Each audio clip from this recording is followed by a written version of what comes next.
Salut à tous les amis, bienvenue pour un nouveau podcast, le Club Paname numéro 11. Heureux de retrouver nos fidèles auditeurs et si vous êtes un nouveau, sachez que vous êtes bienvenus parmi nous. Chers auditeurs, vous avez le sommaire en dessous dans la vidéo YouTube. Il est très séduisant bien entendu. Nous allons parler de la victoire du PSG au Parc des Princes, 4-1 contre le FC Nantes. Nos intervenants sont prêts, sont-ils là? Draias, est-ce que tu es là? Je suis là, t'as oublié l'open joke, Jimmy. Ah merde. Et Basto, est-ce que tu es là? Toujours fidèle au poste. Très bien. Est-ce que vous êtes prêts, mes amis? On est prêts. C'est parti. Eh bien, mes amis, parlons tout de suite de ce très beau match auquel nous avons assisté samedi après-midi. Basto, qu'est-ce que tu as apprécié dans ce match? Ah, Paname, mon amour, moi j'ai apprécié beaucoup de choses. Un PSG qui s'impose et qui en impose, qui s'impose largement, puisque c'est la 12e victoire sur nos 19 matchs par au moins 3 buts d'écart. Et ce que j'aime beaucoup, c'est que même quand le PSG n'est pas flamboyant, comme ça a pu être le cas comme Nantes, où on n'a pas fait non plus un grand match, bah ce PSG-là est quand même en train d'écraser tout sur son passage. Alors, il y en a qui vont dire oui, mais c'était que Nantes, comme ceux qui avaient dit oui, mais c'était que Angers. Peut-être, mais on nous a assez reproché de ne pas être efficace face au bloc bas, pour maintenant ne pas mettre en avant nos progrès dans ce domaine-là. Le problème contre ce bloc bas qui se règle vraiment, que ce soit par le fruit d'un travail collectif, mais aussi par l'initiative personnelle de certains joueurs. Je pense à Alves, Neymar, Pastore ou Draxler qui sortent de leur zone de fonction et du cadre tactique pour permettre de percer ces doubles ou triples murailles comme ce qu'a mis Ranieri en place. Donc voilà, un jeu qui une nouvelle fois varié, avec encore un but qui vient d'une interception haute et en 2-3 touches de passe on marque. C'était sur le premier but, Yuri qui récupère la balle assez haut, bim bam boum, 3 passes, but. On en a de plus en plus l'habitude. J'ai aimé aussi le fait que l'équipe est performante malgré les joueurs absents ou laissés sur le banc. On avait été très performant sans Neymar à Angers, on l'a été très performant là sans Draxler et sans Mbappé. Donc est-ce qu'on est à la fin de la dépendance de certains joueurs? C'est vrai que les dernières années, dès qu'il manquait un joueur clé, tout le collectif se retrouvait vraiment moins bon. C'est plus le cas, même si évidemment on préfère jouer avec toutes nos forces vives. Le collectif reste là quand un ou deux joueurs sont absents.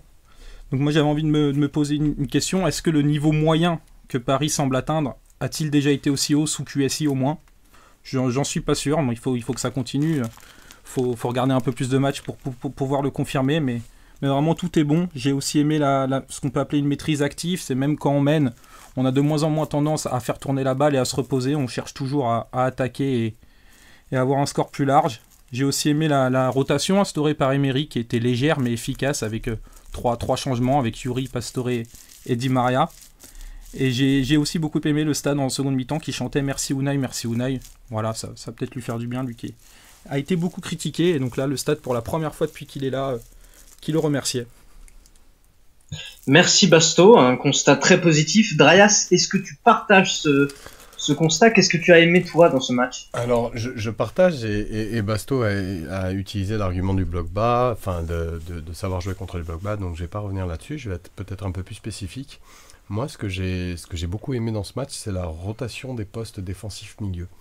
On a très souvent vu Marquis en train de remonter et Rabiot redescendre. On a très souvent vu Rabiot en train de monter et Verratti prendre la position du milieu. Et en fait, tout le bloc milieu-défense, enfin les deux centraux et les deux milieux, après Pastore sur ce match, c'était un petit peu différent qu'avec Draxler. Mais en tout cas, ces quatre-là n'ont pas arrêté de permuter, quoi. C'était la fête à l'enfoire et c'était très bien. Et sinon, j'ai envie de parler d'un joueur, mais au-delà d'un joueur, enfin au-delà de justement une rubrique top flop, enfin je veux parler de ce joueur parce que il amène vraiment une nouvelle option. On a eu pour moi un Javier Pastore de gala, et il est un élément qui pour moi apporte vraiment une autre touche que Draxler. En fait, Drax, quand il joue au milieu, il est milieu relayeur, il brise les lignes, il est meneur de jeu, il se projette vers l'avant, alors que Pastore est beaucoup plus électron libre. On va se retrouver des fois avec Pastore qui est limite devant Cavani, mais c'est pas pour autant qu'il se départit de ses tâches défensives. Il fait les efforts défensifs, il apporte défensivement ce qu'apporte Javier, mais dans l'organisation du jeu, il apporte vraiment une autre option, et je pense qu'il peut être utilisé par Emery comme pour... je sais pas si par exemple une équipe arrive à nous contrer dans notre organisation avec Draxler, il est tout à fait possible de faire rentrer Ravière qui va complètement déstabiliser en fait le fait d'avoir contré Draxler. Et j'ai beaucoup aimé ça. Et voilà pour ce que j'ai aimé. Je vais bien rajouter un petit truc par rapport à ce qu'a dit très justement Seb en parlant des permutations du milieu. Il y a aussi une chose intéressante. C'est quand Alves décide individuellement de repiquer dans l'axe, Di Maria prend son aile. Quand c'est Di Maria qui va au milieu, c'est Alves qui prend son aile. Et il y a eu la même chose de l'autre côté. Quand Neymar redescendait très bas, c'est Yuri qui prenait vraiment le couloir plus haut. Donc il y a des permutations vraiment à peu près dans tous les postes du jeu. Ok, merci à toi Andreas, merci à toi Basto. J'ai juste envie de revenir sur un petit point tous les deux. Basto, parce que c'est toi qui en as parlé, est-ce que tu penses, Unai Emery était très critiqué parce qu'il avait du mal à faire bien jouer le PSG face aux équipes très défensives. On le voit contre Angers, contre la Nantes qui a joué avec beaucoup de défenseurs. Est-ce que pour toi c'est un problème du passé? Est-ce que Emery a réussi à trouver une tactique pour ne plus avoir de problème face aux équipes en Ligue 1 qui bétonnent? Mais je pense qu'il est aidé aussi par l'arrivée de joueurs intelligents qui savent justement sortir de leur zone de fonction, que ce soit Neymar ou Alves, et qui apportent vraiment là-dedans. C'est vrai que l'année dernière, il y en avait très peu qui pouvaient faire ça. Il y avait juste Pastore et Draxler, en gros, qui pouvaient amener ça face au bloc bas, et c'était pas suffisant. Donc là, si on se retrouve à 3-4 joueurs pour le faire, c'est sûr que ça aide. Après, je pense que c'est très travaillé, comme a dit Drayas, Marquinhos qui se projette plus haut, ou le double milieu, Rabiot Verratti qui permute, ça c'est forcément travaillé. Après, on l'a vu contre Angers et Nantes, j'attends de le voir contre Monaco, ça dépend quand Monaco jouera, mais de le voir face à une équipe un peu plus technique, un bloc bas plus technique qui sera peut-être plus dangereux quand nous on perdra la balle pour venir nous chercher en contre-attaque. Et toi, Andreas, est-ce que tu es d'accord avec ça? Excellent. Moi, j'aimerais dire que en fait, les équipes qui ont du mal face à les blocs bas, c'était pas limité au Paris Saint-Germain. Hein. C'est quelque chose qu'on a tendance à oublier en tant que supporter, parce que quand on voit notre équipe avoir du mal face à un bloc bas, beaucoup d'équipes et beaucoup d'équipes dominantes ont énormément de mal face à des blocs bas. C'est jamais simple. Et justement, oui. Il semblerait, pour l'instant tout ça reste à confirmer parce qu'on en est dans les 2/3 de la première partie de la saison, donc on est encore un petit peu tôt, mais il semblerait qu'on soit capable de trouver les réponses. Et comme l'a dit Basto très justement, c'est à mon avis aussi bien l'apport de nouveaux joueurs qui le permettent que au niveau du coaching, au niveau de l'organisation et du système mis en place. Ok, merci à vous les gars. Maintenant, est-ce que vous allez réussir à trouver quelque chose que vous n'avez pas aimé dans le match? Basto? J'ai 3 points que j'ai pas aimé. Alors je parlais du fait que le PSG avait une maîtrise active et avait tendance à ne plus avoir ces petits moments où ça ronronnait, mais il y a eu ça en deuxième mi-temps entre la 45e et la 60e, où le PSG est retombé dans ses travers avec un faux rythme, des facilités dans le jeu, et Nantes marque à ce moment-là. Alors oui, c'est leur seule frappe cadrée, mais on le voyait plus ou moins venir. Bon, je sais que je suis un pessimiste, mais Seb pourra le dire, pendant le match, je disais, on va s'en prendre un et ce sera plus compliqué. Et donc, effectivement, on se prend ce but à ce moment-là, mais derrière, on réagit très bien, heureusement.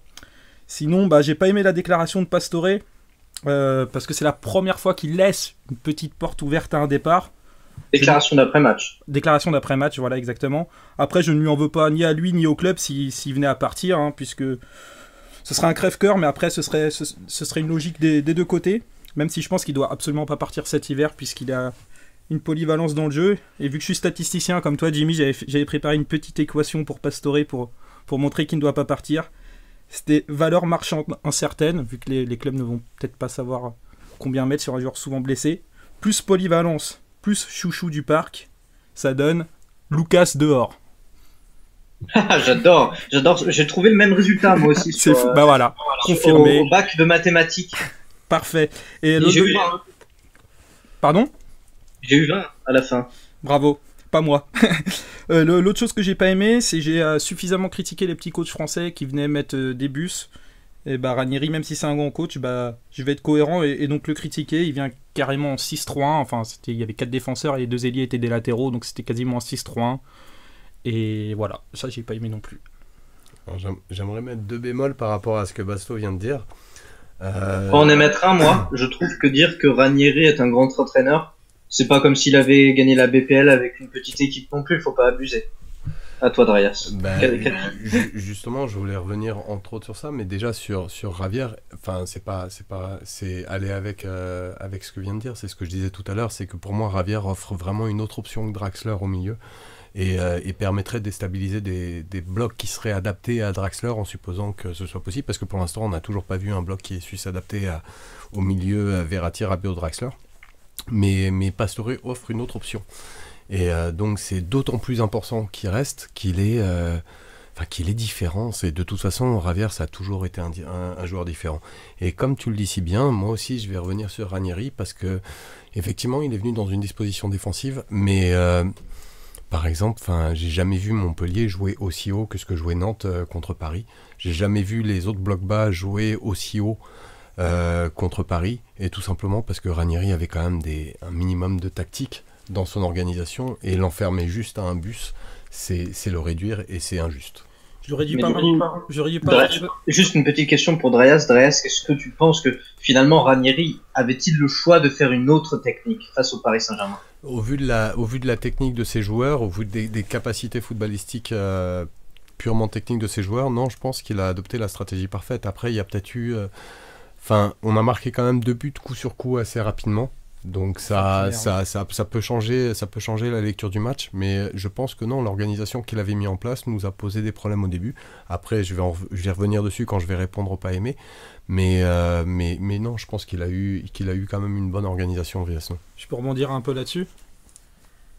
Bien sûr. L'organisation, oui, le pressing était de qualité, le bloc aussi. Et évidemment, je comparais pas à ce que peut faire Montpellier. Nantes, c'est beaucoup plus maîtrisé, c'est travailler tous les jours ce genre de tactique, mais je suis pas sûr que s'il met des ailiers un peu plus techniques à la place de 2 latéraux, qu'ils aient pas ce même bloc, mais avec un peu plus de maîtrise technique.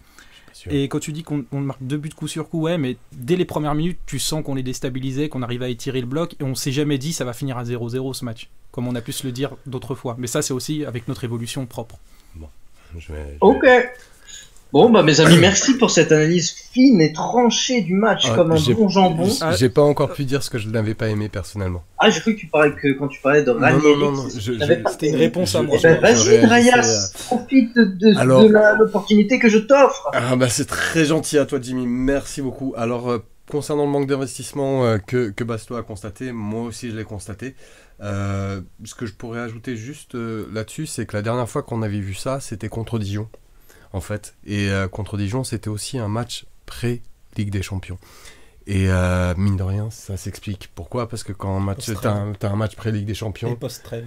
Il y a vraiment des points communs. T'as les joueurs qui en trêve, j'avais pas pensé à ça, qui vont peut-être enchaîner des matchs. Et au-delà de ça, il y a la peur inconsciente de se blesser pour le match, je mets entre quotes, important de la semaine. Même si cette semaine, c'est pas forcément le match le plus important. Mais voilà, il y a cette crainte liée, il y a tout un tas de choses, il y a tout un tas de trucs qu'on a vus. Tout à l'heure, je vais rebondir, je vais pas le dire tout de suite parce que je vais rebondir tout à l'heure dessus. Mais voilà, je voulais le dire. Après le 2-0, l'équipe, elle s'est vraiment reposée sur ses lauriers. Et sinon, j'ai pas aimé une entame du match que j'ai trouvé trop timide, qui s'explique aussi de la même manière, et notamment au milieu de terrain, que ce soit Rabiot, Verratti, il y a eu un nombre de pertes de balles comme on n'avait plus l'habitude de le voir depuis 5-6 matchs. Et enfin, de la même manière que j'ai aimé les permutations entre le milieu et la défense, alors après, Basto a pointé justement qu'il y avait des permutations entre Yuri et Neymar, mais d'une manière générale, j'ai moins vu de permutations devant. J'ai pas assez vu Di Maria sur l'aile gauche, j'ai pas assez vu Neymar sur l'aile droite. J'ai rarement vu Cavani dézoner, chose que j'avais plus l'habitude de voir. C'est-à-dire que c'est comme si ce désir de permutation, en supposant que ce soit un désir de permutation, était resté vraiment intégré au niveau de la défense et du milieu, et peut-être plus dans la défense sur ce match-là que dans les matchs précédents, mais elle s'était un petit peu figée en attaque. Alors après, on peut se demander pourquoi. Di Maria, Neymar, 2 joueurs qui n'ont pas forcément joué ensemble beaucoup, 2 joueurs qui, en plus de ça, revenaient de périodes sans jouer, en tout cas avec Paris. Donc peut-être que ça explique, mais j'ai trouvé ça regrettable qu'il n'y ait pas autant de permutations devant que ce qu'il peut y en avoir d'habitude, parce que c'est vraiment par les permutations qu'on déstabilise les attaquants. Ok, merci Dryas. Déstabilise les défenses, pardon, excuse-moi. Je t'excuse. Nous passons au top et au flop, messieurs, pour faire un petit focus sur les joueurs ainsi que leur performance.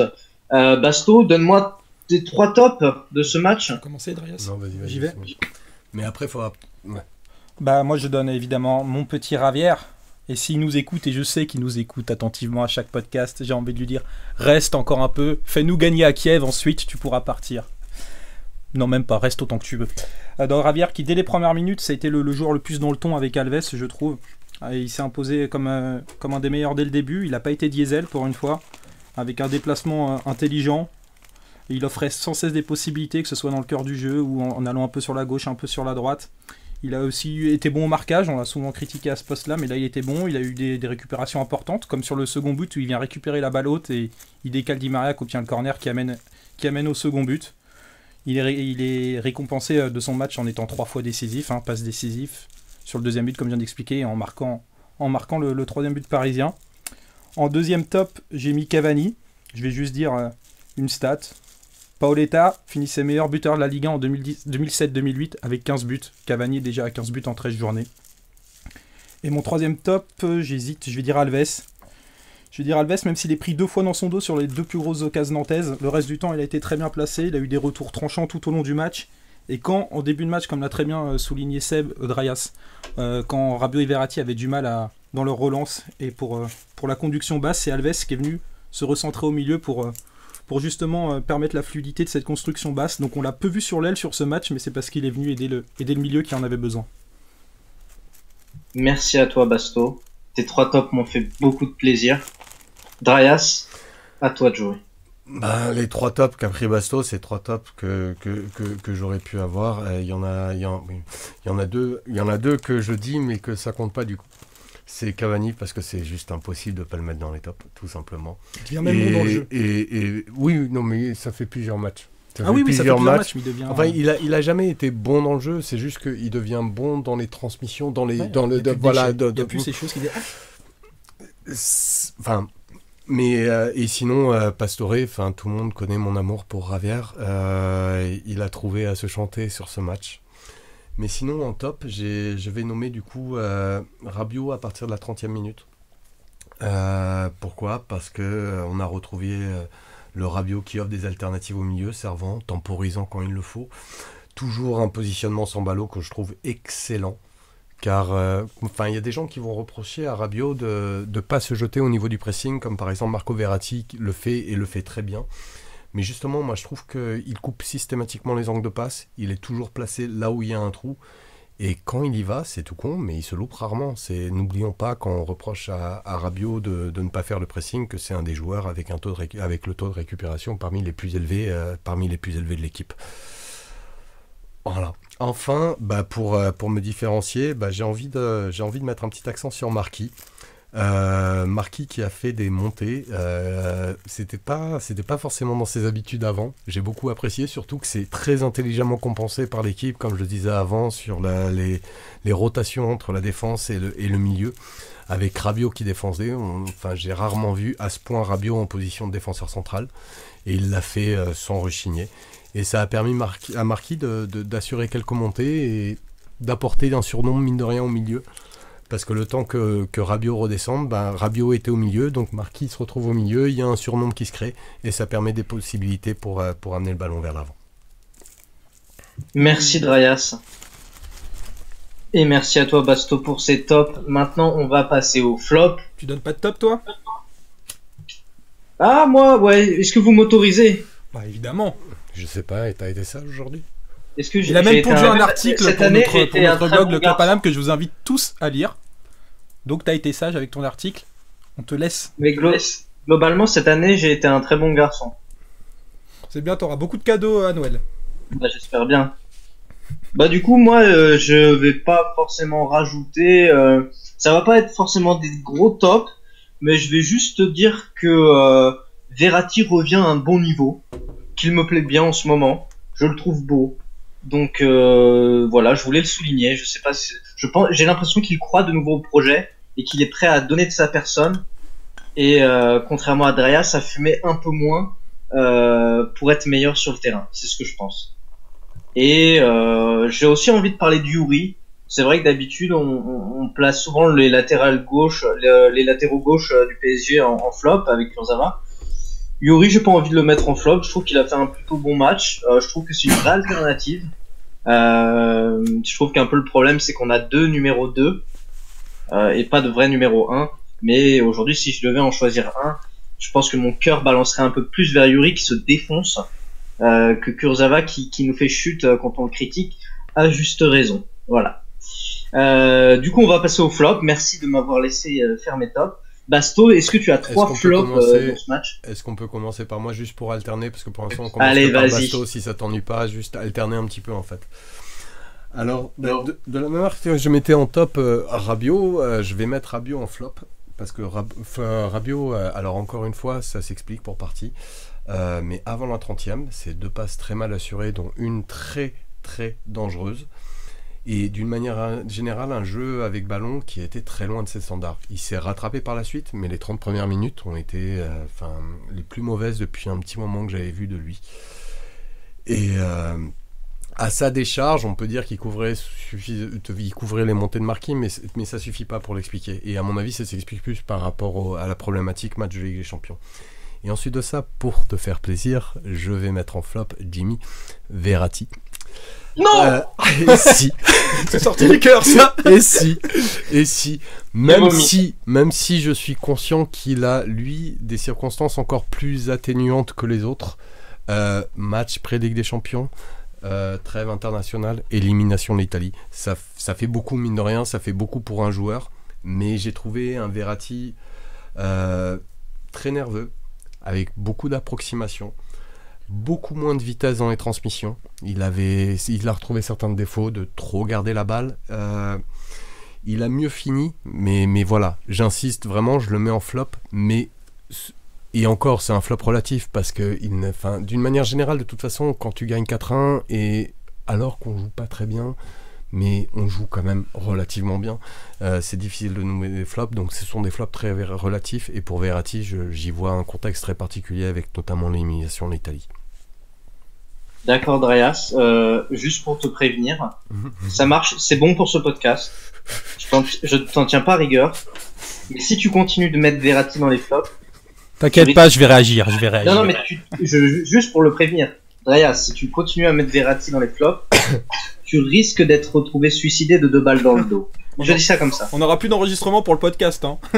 Arrête de faire ton avis.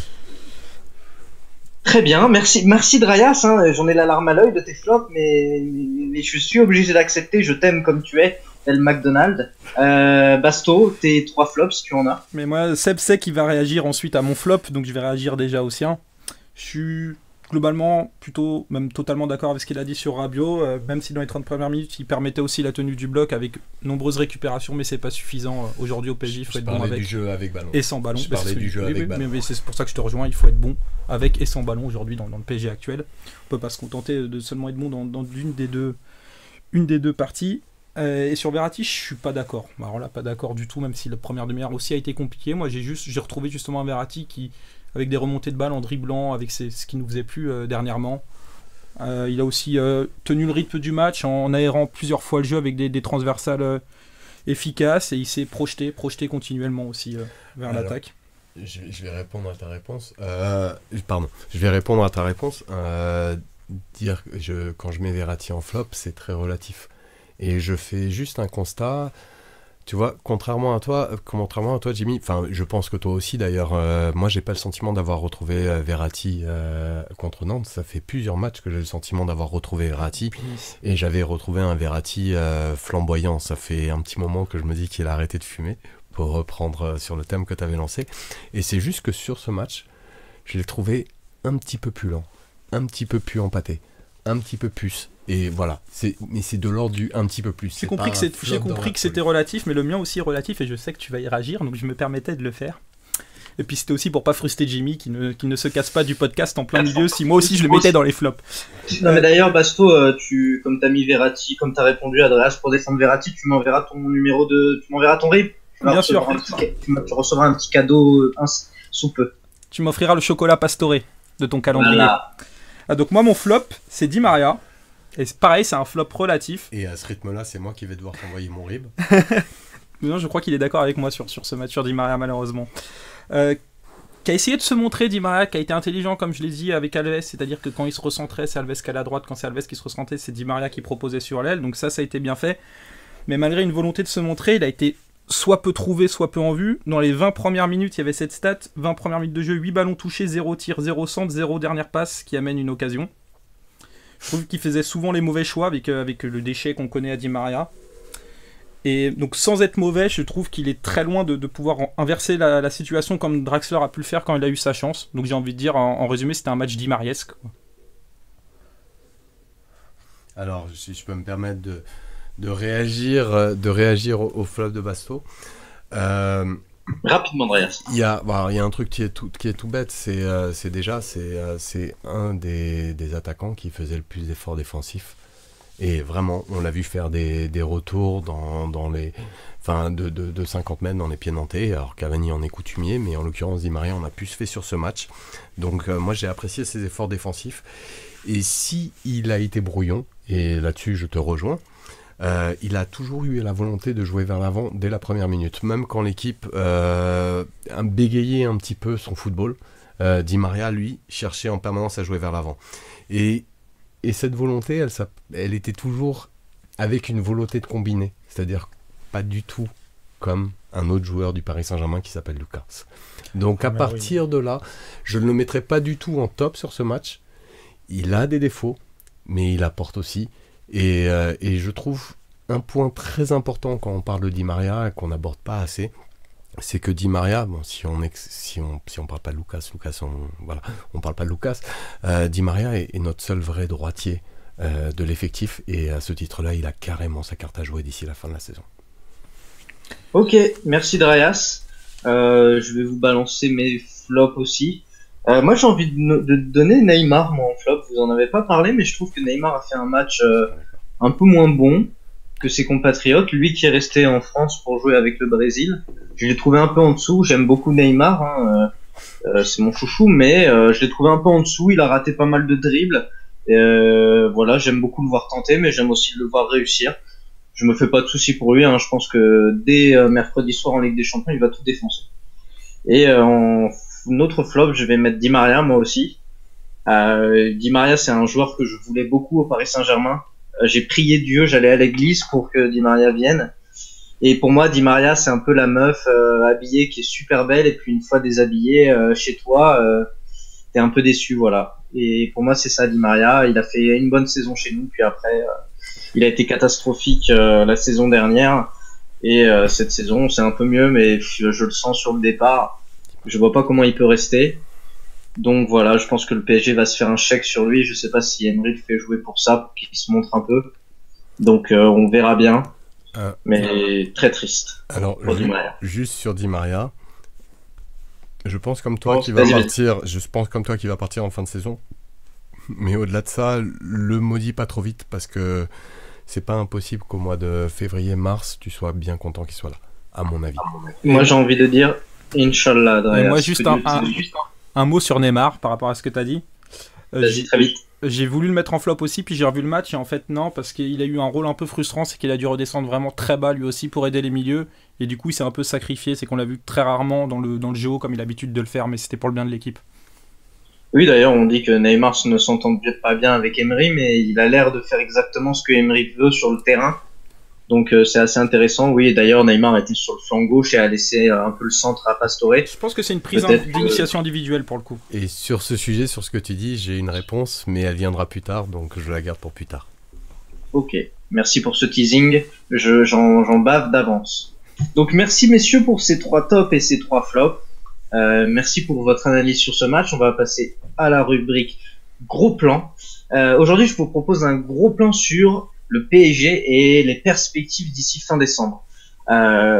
Basto, nous sommes au tiers du championnat aujourd'hui. Est-ce que le PSG va battre le record de points des matchs allés ? 51 points. Ouais, 51 points sous blanc il y a 2 ans. Donc avec 16 victoires, 3 nuls en 19 matchs. Donc pour le battre, ça risque d'être compliqué. On a le droit encore de faire un nul. Est-ce qu'on gagnera à Monaco ? On en verra déjà plus clair si on peut battre ce record.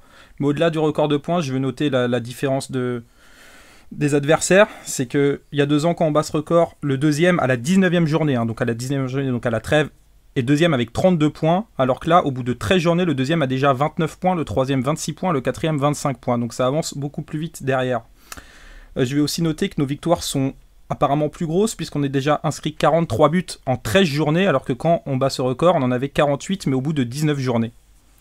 Donc je pense que le record de points sera difficile à battre, mais remis dans un contexte, je pense que le PSG est plus fort que la première partie de saison d'il y a 2 ans. Rayas, qu'est-ce que t'en penses? Je suis d'accord, mais je pense pas qu'il y ait besoin de comparer avec il y a 2 ans pour apprécier la prestation qu'on a en ce moment. Les prestations qu'on voit en ce moment. Ouais, ok. On voit quand même que la Ligue 1 est quand même beaucoup plus remontée avec Lyon, Marseille et Monaco qui nous suivent d'assez près, pas de très très près, puisque... Je suis complètement d'accord, et même il y a quelque temps, enfin, au dernier podcast, je crois, j'étais en train de défendre vis-à-vis d'Olivier que le fait qu'il y ait des équipes qui soient aussi hautes font que les équipes qui sont plus bas ont beaucoup moins de points à perdre et donc sont beaucoup plus, pardon, je trouve pas d'autres mots, chiantes à jouer. Et je suis d'accord. Je suis très d'accord. C'est juste que moi je trouve que notre jeu à l'heure actuelle est très plaisant. C'est pas qu'on est passé de déplaisant à ça va. C'est pour moi ça me plaît. Ce que je vois me plaît. Et je suis même pas sûr d'avoir besoin de comparer avec ce qu'il y a 2 ans pour pouvoir apprécier ce qu'on a. Voilà, tout simplement, c'est tout ce que je disais. Merci Darius. Basto, est-ce que tu penses, toi, que la Ligue 1 d'il y a 2 ans était la Ligue 1 la plus faible des 10 dernières années et que le PSG d'il y a 2 ans n'était pas aussi fort qu'on veut le penser et que celui-là joue beaucoup mieux? Est-ce que tu es d'accord avec ça? C'est toujours compliqué de comparer année après année. Ce qui est sûr, c'est qu'il y a 2 ans, il n'y a aucun concurrent digne de ce niveau, puisque le second finit avec le total de points des plus faibles des 10 dernières années, ça c'est sûr. Merci messieurs. On a parlé un peu des perspectives de Ligue 1, on va parler Laisse-moi faire mes perspectives de Ligue 1. Arrête de m'oublier, Jimmy. C'est là qu'il va le faire. Ah pardon. Non, non, j'allais passer à la Champions League, mais voilà. C'est pour moi qui les avais fait. Non. Il réagissait encore. Moi j'ai envie de faire mon lyrique et j'ai un immense regret par rapport à ça, c'est qu'Olivier ne soit pas disponible ce soir pour me contredire, parce que quand je fais mon lyrique, c'est bien d'avoir le côté réaliste en face. Il y a pas ton Eric Zemmour. Non, pardon, j'ai pas entendu. Tu fais ton Eric Zemmour? Ah non, ouais, non, ça je sais pas. Non, peut-être pas quand même. Peut-être pas quand même. Son lyrique. Mais Eric lyrique, c'était là. Ok, d'accord. Voilà. Pardon. Ah, son lyrique, j'ai entendu son Eric. Je me disais, mais quel Eric il parle? Non, c'était son lyrique. Mais moi j'ai plus envie de parler de l'aspect jeu que de l'aspect chiffre. Les perspectives pour moi d'ici fin décembre dans le jeu, c'est ce que j'ai envie de voir. Ce qui me plaît depuis début octobre, c'est la variété que je trouve rare dans les choix offensifs qu'a le porteur du ballon. On a une variété d'attaques que je vois rarement, même dans les autres clubs, qui me séduit infiniment. Et en fait, moi, ce que j'ai envie d'ici fin décembre, c'est de voir ça s'installer dans la logique du PSG, dans les gènes des joueurs, que ce soit encore plus confirmé. Et j'ai pas envie en fait de me fixer comme objectif de battre le score de points ou même d'être premier en Ligue des Champions ou je sais pas quoi. J'ai pas envie de me fixer d'objectifs chiffrés.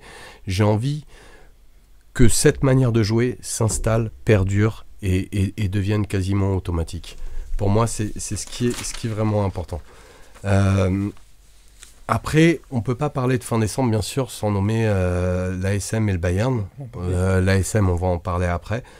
Mais le Bayern, au-delà du résultat, faut rappeler que si on s'intéresse vraiment au résultat, si on gagne contre Celtic, il suffit qu'on ne perde pas par plus de 2 buts d'écart. 3. On a le droit de perdre 3-0. On peut perdre 3-0, voilà, je me souvenais plus exactement. Voilà. On va en parler de ça, Adrien, de la Ligue des Champions. Non, mais pas du Bayern. On va parler du... Si, on en parle dans la Ligue ok, d'accord. Mais voilà, moi, ce que j'attends contre le Bayern ou contre etc., c'est un jeu de qualité. C'est que cette qualité se poursuive. Ce match était un petit peu moins bien contre Nantes, On en a parlé, choc pré-LDC, ça s'explique, etc. Mais d'une manière générale, depuis début octobre, on a un jeu qui est vraiment plaisant. Et moi, ce que j'attends, c'est vraiment que ça s'installe. Enfin, Merci à non, toi, j'ai un autre point qui est super important et j'ai envie de parler de Neymar et des progrès à faire dans son intégration. Le général Ney est impossible à critiquer. Il est vraiment décisif et jamais je reprocherai à un joueur, de perdre la balle comme il le fait parce que voilà, il prend des risques et il prend des risques à bon escient.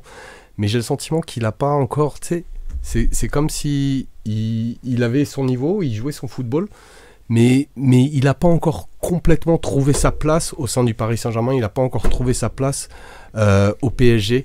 Et je pense que ça peut être encore mieux. C'est déjà très très bien et c'est déjà un joueur extraordinaire.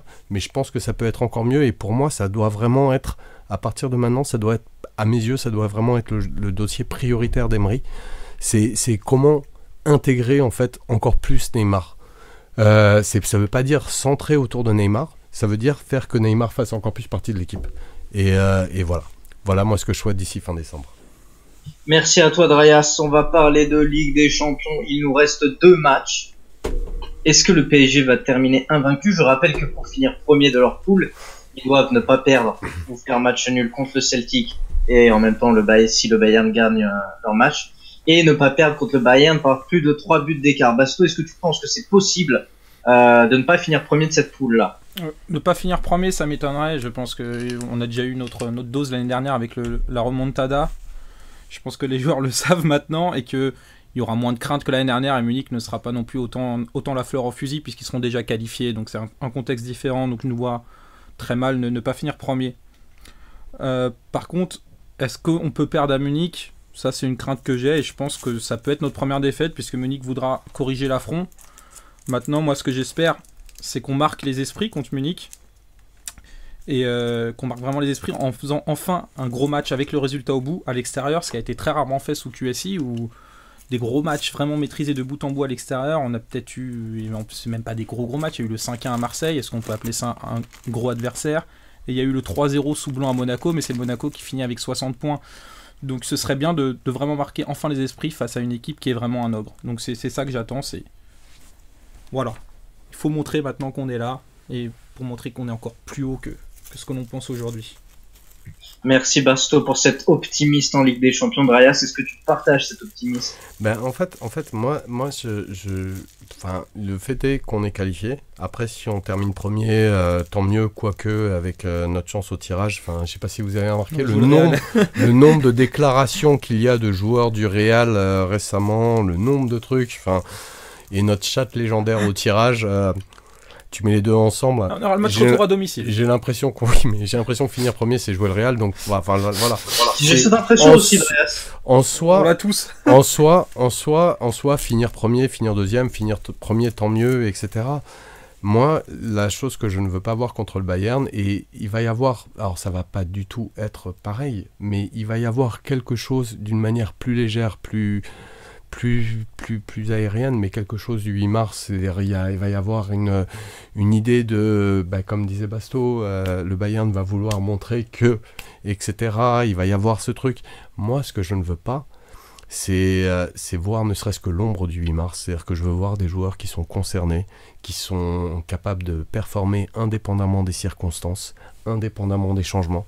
Et c'est ça que j'attends, indépendamment du fait d'être premier, d'être deuxième, d'être invaincu, de tout ça. Tout ça, pour moi, c'est des questions subsidiaires. Pour moi, il y a un traumatisme lié à l'année dernière et il y a une première occasion. Alors, ça ne rassurera pas complètement, mais il y a une première occasion d'être rassuré par rapport à ce traumatisme et c'est comme ça que je vois le match contre le Bayern. Merci à toi, Drayas. Mes amis, ça m'a fait plaisir de parler de ça. J'ai envie de parler d'un autre petit sujet assez sympa. Et qui me tient à cœur. Cavani n'est plus qu'à 7 buts d'être le buteur ultime du Paris Saint-Germain. 7 buts de Zlatan. Est-ce que pour vous, il peut le dépasser déjà avant la trêve? Est-ce que Cavani peut être le buteur numéro 1 du Paris Saint-Germain avant les vacances de Noël, histoire de bien fêter ça autour de la cheminée? Drayas, est-ce que tu penses que c'est possible? Oui. Merci. Basto, est-ce que tu penses que c'est possible? Il reste 6 matchs de championnat, un match de coupe de Ligue des Champions. On va dire qu'il Il jouera sûrement pas un des matchs de Ligue 1 et le match de Coupe de la Ligue, donc il lui reste 7 matchs pour mettre 7 buts. Vu que depuis 60 matchs, son rythme est d'un but par match, évidemment il peut le faire. Et j'avais envie de souligner sur Cavani aussi son allure folle cette année. On disait qu'avec l'arrivée de Neymar et Mbappé, qui sont deux ailiers buteurs, il marquerait peut-être moins. Mais en fait non. Parce que l'année dernière il marquait beaucoup, mais il était isolé en attaque. Il y avait très peu de projection devant, donc il se retrouvait très isolé. Là, le fait d'avoir toujours 6-7 joueurs dans la surface, ça lui permet d'avoir plus de situations et donc il marque plus, c'est juste logique. Merci Basto. On clôt du coup notre rubrique gros plan. Merci mes amis. Et on va un petit peu parler du futur. On va un petit peu jouer les voyants avec les matchs de la semaine qui vont arriver. PSG Celtic au Parc des Princes. Drayas, si tu peux me balancer un petit prono là comme ça. Prono ou on peut commenter un petit peu aussi? Mais commente et lâche-moi un prono, mais je veux que tu te mouilles, tu vois. Alors je commence par le prono ou je commence par le commentaire? Mais comme tu veux, mon ami. Ah ok, C'est d'accord. libre, nous sommes en République. Prono 3-1. Et j'aimerais dire que assez bizarrement c'est semaine Ligue des Champions, mais c'est pas le match. C'est pas le match de la semaine en fait, assez bizarrement. Le match de la semaine, clairement, c'est le match qui nous attend dimanche prochain. Et ça fait assez bizarre. C'est un match en milieu de semaine qu'on attend un peu moins que d'habitude. Parle pour toi, moi j'aime bien. Maintenant c'est à domicile avec un adversaire plus faible. Et je les vois pas par contre faire un match aussi pourri que ce qu'ils ont fait à l'aller. Mais je crois qu'on a vraiment la marge pour gagner contre eux. Ok. On en parlera tout de suite de Monaco, mais je veux d'abord, Basto, que tu me parles un petit peu de PSG Celtic. Un petit prono, un petit commentaire. Moi, en pronostic, j'ai mis 3-0. Je pense aussi que ce sera un match moins facile qu'à l'aller.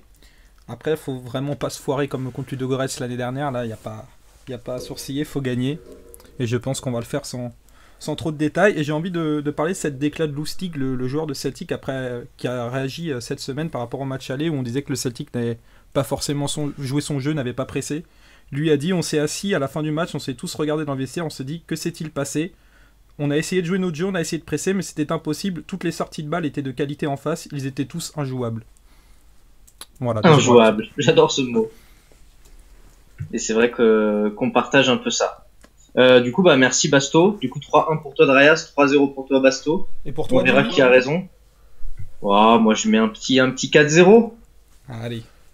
Allez, ça fait plaisir.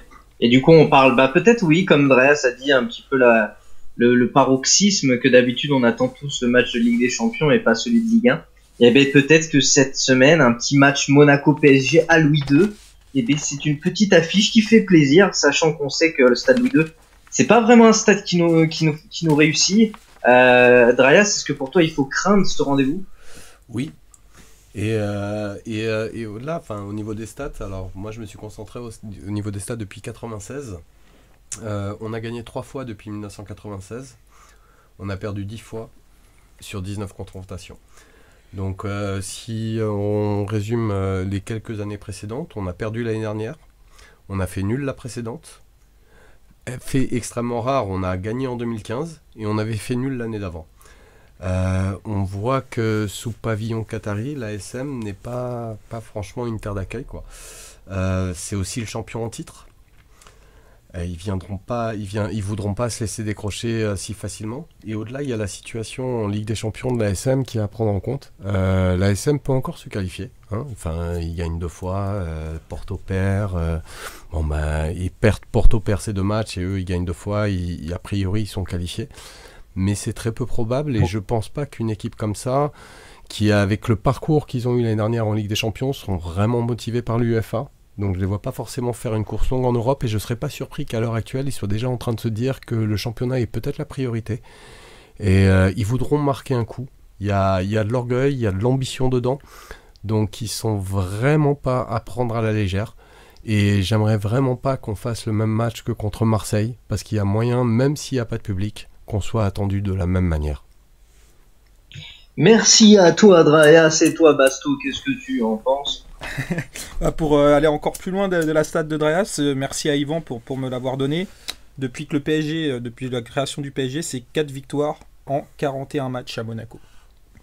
Ah ouais, quand même. Alors ensuite, on dit que Monaco, oui, dans le jeu, a une marge qui est largement moins importante que l'année dernière. Oui, c'est largement moins impressionnant. Mais j'ai noté les stats. L'année dernière, à la 13e journée, Monaco, c'est 29 points, 39 buts marqués, 15 encaissés. Cette année, c'est 29 points aussi, 35 buts marqués, 13 encaissés. Donc la différence de buts est quasiment la même et le nombre de points est la même. Donc la marge peut sembler moins grande, mais attention, ils sont toujours là malgré tout, Monaco. L'année dernière, c'est en deuxième partie de saison qu'ils avaient vraiment explosé. On n'est pas à l'abri qu'ils puissent le faire, donc si on pouvait tuer le championnat en allant gagner avec la manière, ce serait bien.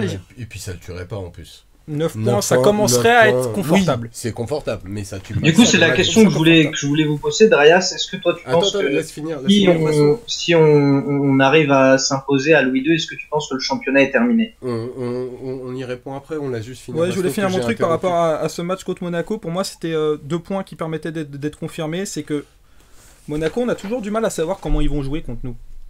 C'est que des fois, ils viennent jouer offensif et en fait, ils sont très défensifs. Des fois, c'est l'inverse. On a toujours du mal. Et donc c'est peut-être une occasion de confirmer le fait qu'on ait maintenant une équipe caméléon qui sait s'adapter à l'adversaire. Ça se trouve, ce qu'on regardera en vidéo ne sera pas du tout pareil que comme Monaco jouera. Et de confirmer le bloc bas face à une équipe plus technique. Est-ce que ce bloc bas sera... face au bloc bas, est-ce qu'on arrivera à gérer les contre-attaques de l'équipe adverse puisqu'ils seront meilleurs dans les transitions? Ok. Ben du coup, Darius, est-ce que tu penses que si le PSG s'impose à Louis II, est-ce que tu penses que le championnat est déjà plié? Alors déjà mathématiquement, un championnat n'est jamais plié, enfin, sauf quand il l'est mathématiquement. Je suis pas très précis dans mon propos, mais bon, on m'a compris. Non, 9 points, c'est pas énorme. Il suffit d'une période avec des blessures. Alors après, il y a un côté très satisfaisant à Paris, c'est qu'on a l'impression, mine de rien, que même s'il y a des blessés, on continue à gagner. Mais il suffit d'une période de méforme qui dure un petit mois, où tu vas gagner 2 points sur 4 matchs, ça peut arriver. Et les 9 points, ils peuvent fondre très vite. Non. Par contre, on aura marqué un coup. On finira la trêve en étant vraiment, vraiment loin devant.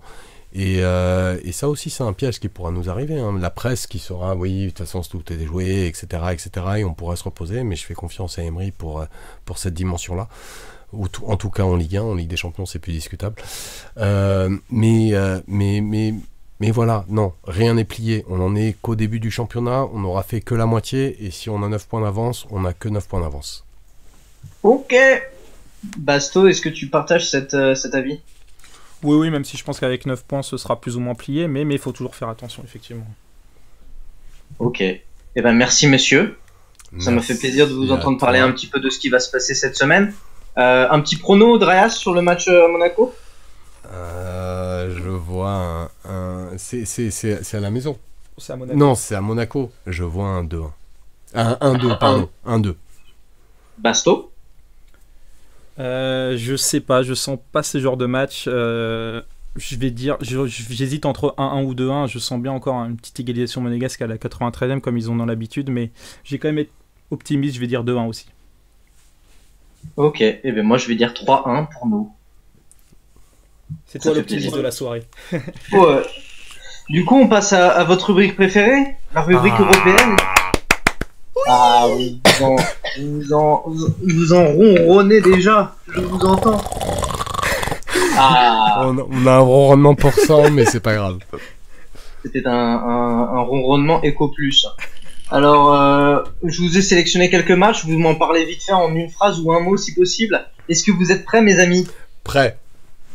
Basto? Oui. Prêt.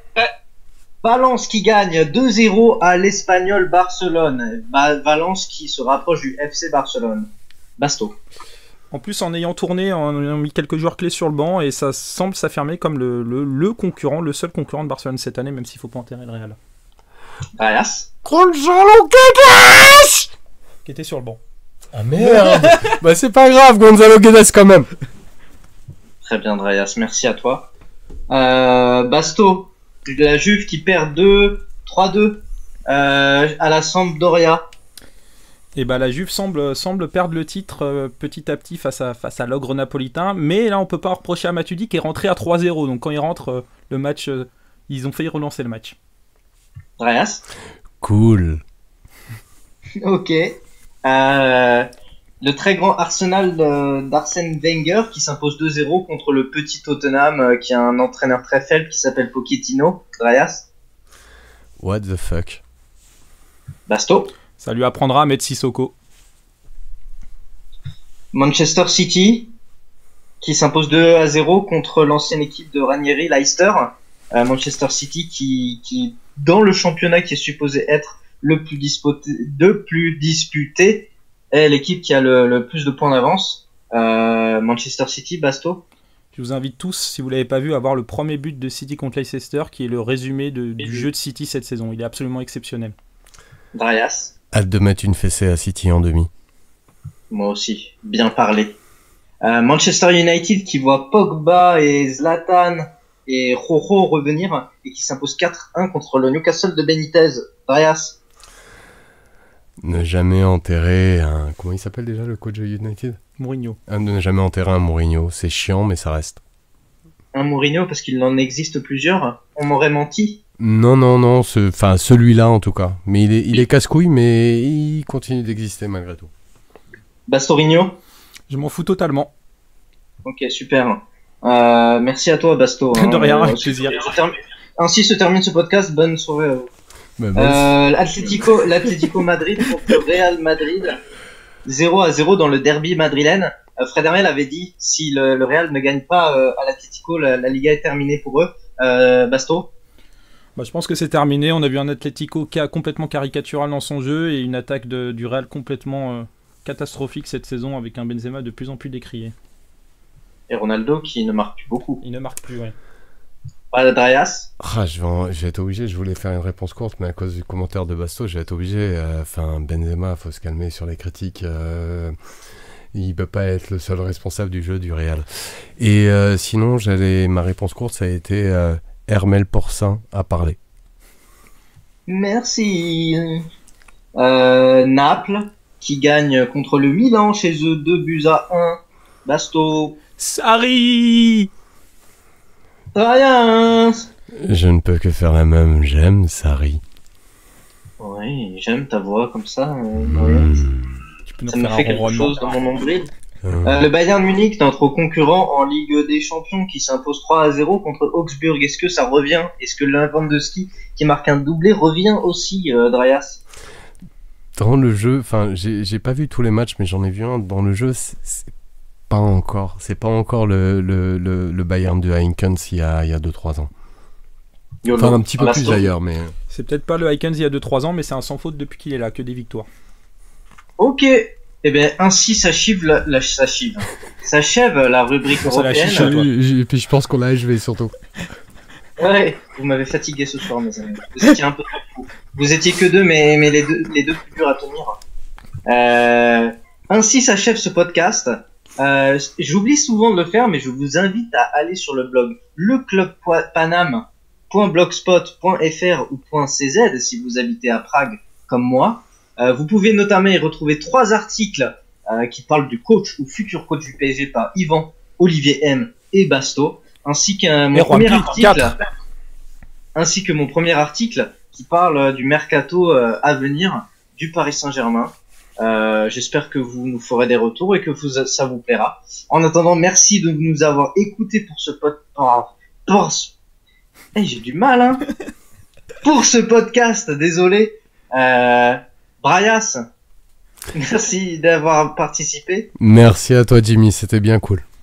Je peux juste me permettre un petit regret. Olivier a manqué. Oui, Olivier, il manque à tout le monde. Ouais. Et moi, il a mal parlé de Verratti, donc il a été retrouvé suicidé de 2 balles dans le dos. Arrête de faire ton Zahavi. Et moi, merci à toi, Basto. Merci à vous et bon bain avec ta petite BD Star Wars. J'adore les BD Star Wars. Pendant que c'est moi qui taffe. Merci à tous de nous avoir écoutés. Et bonne soirée à vous. Dormez bien. Et à bientôt pour le match de Ligue des Champions et le match de Monaco. Bisous, bisous. Ciao tout le monde.